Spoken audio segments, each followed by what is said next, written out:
महाभारत की कथा के बारे में तो हम सभी जानते हैं, ये भी सभी जानते हैं। भरी सभा में कौरवों द्वारा द्रौपदी का अपमान करने की वजह से ही महाभारत का युद्ध आरंभ हुआ।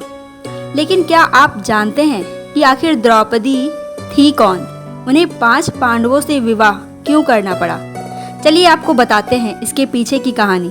लेकिन वीडियो में आगे बढ़ने से पहले अगर आपने अब तक मेरे चैनल को सब्सक्राइब नहीं किया है तो जल्दी से कर लें और बेल आइकन को भी दबाना ना भूलें। महाभारत ग्रंथ के अनुसार द्रोणाचार्य के कारण पांडवों से पराजित होने के बाद राजा ध्रुपद काफी चिंतित रहने लगे थे। तभी वो द्रोणाचार्य को मारने वाले पुत्र की चाह में पुत्र कामाक्षी यज्ञ का आयोजन करवाते हैं। उस यज्ञ की अग्नि कुंड में से एक दिव्य कुमार प्राप्त हुआ, मगर उसी हवन कुंड से एक कुमारी पांचाली का भी जन्म हुआ जो कमल की पंखुड़ी की तरह कोमल थी। राजा ध्रुपद ने अपनी पुत्री की शादी के लिए एक स्वयंवर का आयोजन किया।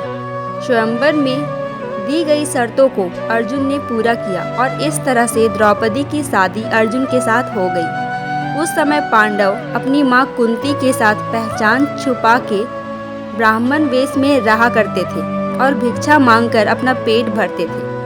पांडवों को दिन भर भिक्षा में जो भी मिलता वो उसे अपनी मां कुंती के सामने लाकर रख देते थे, जिसे कुंती सभी में बराबर बांट देती थी। उस दिन भी जब अर्जुन द्रौपदी को घर लेकर आए तो उन्होंने दरवाजे से ही अपनी मां से कहा कि देखो मां, आज हम लोग आपके लिए क्या लाए हैं। किसी काम में व्यस्त होने के कारण कुंती ने बिना देखे ही कह दिया कि जो भी लाए हो उसे आपस में बराबर बांट लो। जब कुंती ने द्रौपदी को देखा तो वो हैरान हो गई। उन्होंने अपने पुत्र धर्मराज युधिष्ठिर से कहा, इसका कोई ऐसा उपाय निकालो जिसे द्रौपदी का भी कोई अनर्थ ना हो और मेरे मुंह से निकली बात भी झूठी ना हो। हालांकि इसका उपाय युधिष्ठिर भी नहीं निकाल पाए। इस बात से राजा ध्रुपद भी काफ़ी परेशान हो गए।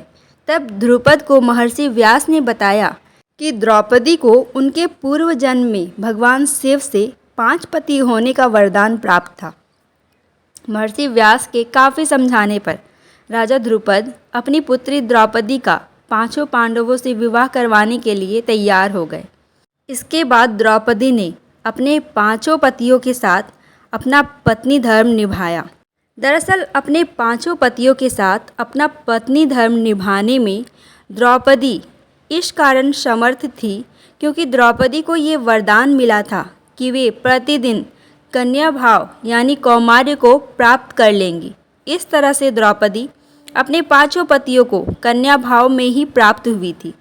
अब आप पूछेंगे कि ये वरदान था या श्राप? दरअसल द्रौपदी अपने पूर्व जन्म में एक बड़े ऋषि की गुणवान कन्या थी। वह रूपमती, गुणवती और सदाचारिणी थी, लेकिन पूर्व जन्म के कर्मों के कारण किसी ने उसे पत्नी रूप में स्वीकार नहीं किया। इससे दुखी होकर वो तपस्या करने लगी।